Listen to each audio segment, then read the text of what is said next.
नमस्कार दोस्तों, मैं श्याम स्वागत करता हूं हमारे YouTube चैनल ट्रिकी डॉज पे। Tricky dodge your educational pots.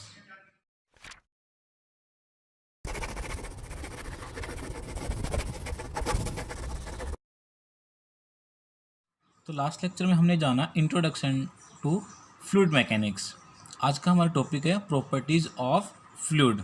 ठीक है, चलिए स्टार्ट करते हैं अपन first property of fluid, density और मास डेंसिटी।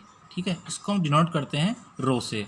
जैसे कि अपन बेसिक डेफिनेशन सुनते हैं डेंसिटी की, mass per unit volume is called density. ठीक है, तो इसको अपन मैथमेटिकली कैसे रिप्रेजेंट करेंगे, density rho equal to mass of fluid to the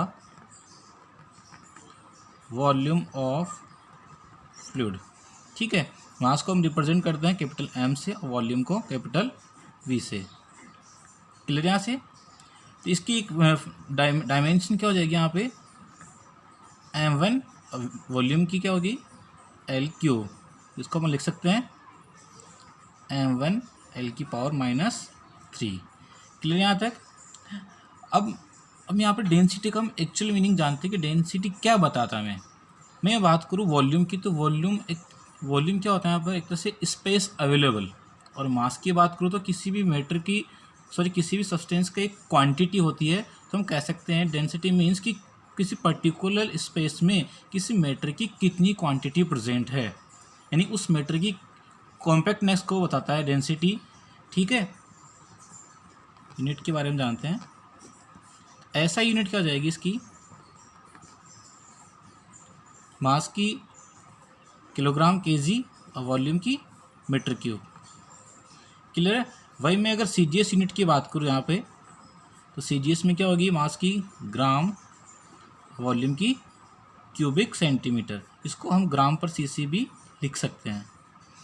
clear यहाँ तक? तो यहाँ से हमारे पास एक रिलेशन निकल के आता है। वो क्या रिलेशन आता है, हम लिख सकते हैं कि 1 gram per cubic centimetre equal to 1000 kg per metre cube. ये रिलेशन न्यूमेरिकल में काफ़ी हेल्प करेगा। अब हम बात करते हैं कि डेंसिटी पे टेम्परेचर और प्रेशर का क्या इफेक्ट पड़ता है। ठीक है, हम कह सकते हैं कि जब भी टेम्परेचर इंक्रीज होगा तो डेंसिटी क्या होगी, डिक्रीज होगी। और जब प्रेशर की बात करूँगा, जब प्रेशर इंक्रीज होगा उस केस में क्या होगा, जब प्रेशर इंक्रीज होगा उस केस में क्या होता है, आपकी जो वॉल्यूम होती है फ्लूइड की वो क्या होती है, डिक्रीज होती है। और अपने रिलेशन जो देखा है कि जब वॉल्यूम डिक्रीज होती है तो डेंसिटी इंक्रीज होती है, तो उस केस में क्या होगा, डेंसिटी इंक्रीज होगी। क्लियर यहाँ से? अब अपन मूव करते हैं सेकेंड प्रॉपर्टी की ओर। सेकेंड प्रॉपर्टी अपनी स्पेसिफिक वेट और वेट डेंसिटी। इसको हम रिप्रेजेंट करते हैं स्मॉल w से। तो इसको हम मैथमेटिकली कैसे रिप्रेजेंट करेंगे, weight of fluid to the volume of fluid. ठीक है, वेट की यूनिट क्या होती है, न्यूटन, और वॉल्यूम की मीटर क्यूब। तो ये इसकी क्या होगी, ऐसा यूनिट। ठीक है, अगर मैं डायमेंशन की बात करूँ तो न्यूटन वेट की जो डायमेंशन होती है वो क्या होती है, M1 L1 T-2 वॉल्यूम की क्यूब। तो आपके पास क्या बन जाएगी, ये M1 L-2 T-2। ये याद रखने वाली टर्म्स है। क्लियर यहाँ से? अब हम जानते हैं वेट के बारे में कि वेट क्या होता है। यहाँ पर वेट को अपन W से डिनोट करते हैं, वॉल्यूम को V से, तो ये अपन पहले पढ़ चुके हैं। तो यहाँ हम जानते हैं कि वेट इक्वल टू क्या होता है, mass into acceleration due to gravity. Weight एक तरह से एक पुल फोर्स होता है which is exerted by the planet on the body. ठीक है, तो यहाँ से अपने पास रिलेशन निकल गया, weight equal to M into g. इस वैल्यू को हम पुट करेंगे वेट के जगह यहाँ पे। चलिए पुट करते हैं। तो यहाँ से weight density equal to weight की जगह M into g and volume. तो अपन अभी मास डेंसिटी के में पढ़ा, तो M अपॉन V, ये रिलेशन क्या बन जाएगा अपना, मास डेंसिटी। तो अपन लिख सकते हैं यहाँ से weight density equal to rho into g. तो अपने पास में एक रिलेशन निकल के आ गया, weight density equal to density into acceleration due to gravity. ठीक है, ये न्यूमेरिकल में काफ़ी हेल्प करेगा। चलिए अपन अब मूव करते हैं। अब यहाँ से मैं बात करूँ वाटर की स्पेसिफिक वेट निकालते हैं। तो स्पेसिफिक वेट ऑफ वाटर क्या होगा यहाँ पर, density into acceleration.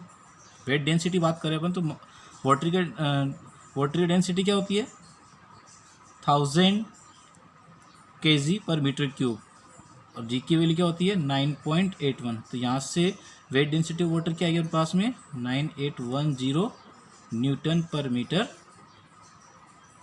Cube. Clear यहाँ तक। चलिए अब आगे मूव करते हैं अपन थर्ड प्रॉपर्टी की तरफ। Let's move on the third property of fluid specific volume. इसको डिनोट करते हैं अपन स्मॉल वी से। Specific volume is nothing but it is the reciprocal of the density. एक सिंपल सी डेफिनेशन है, it is the reciprocal of density. ठीक है, तो specific volume equal to, इसका सिंपल फॉर्मूला क्या है वॉल्यूम अपॉन मास। तो इसको अपन लिख सकते हैं अपॉन वी, यह आपका क्या बन जाएगा डेंसिटी। तो इसको अपन लिख सकते हैं 1/ρ। क्लियर यहाँ से, it is the reciprocal of density.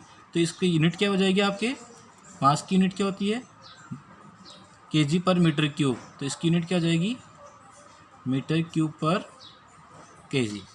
Clear यहाँ से, इसको अपन हम कॉमनली गैस में अप्लाइड करते हैं। ठीक है, let's move on the last next property specific gravity and relative density. चलिए बात करते हैं स्पेसिफिक ग्रेविटी और रिलेटिव डेंसिटी के बारे में। कोई भी दो फ्लूइड को कंपेयर करते हैं उनकी डेंसिटी के बेसिस पे, तो अपने पास एक रिलेशन निकल के आता है, एक फंडामेंट मैथमेटिकल जो रिलेशन है। स्पेसिफिक ग्रेविटी को हम डिनोट करते हैं एस से। तो क्या होता है आपका density of fluid upon density of standard fluid. कोई भी फ्लूइड को अपन कोई भी फ्लूइड की डेंसिटी को कंपेयर करते हैं तो ऐसा नहीं है कि हम किसी भी फ्लूइड की डेंसिटी से कंपेयर करेंगे। उसके लिए अपने को एक स्टैंडर्ड फ्लूइड की डेंसिटी पता होनी चाहिए, उससे अपन कंपेयर करेंगे। तो उन दोनों का जो कंपेरिजन है उससे अपने पास एक टर्म निकल के आएगी स्पेसिफिक ग्रेविटी और रिलेटिव डेंसिटी। तो मैं यहाँ पर फ्लूइड में मैं बात करूँ लिक्विड के केस की, अगर मैं बात करूँ तो लिक्विड के केस में हम जो स्टैंडर्ड फ्लूइड लेते हैं वो होता है अपना वाटर।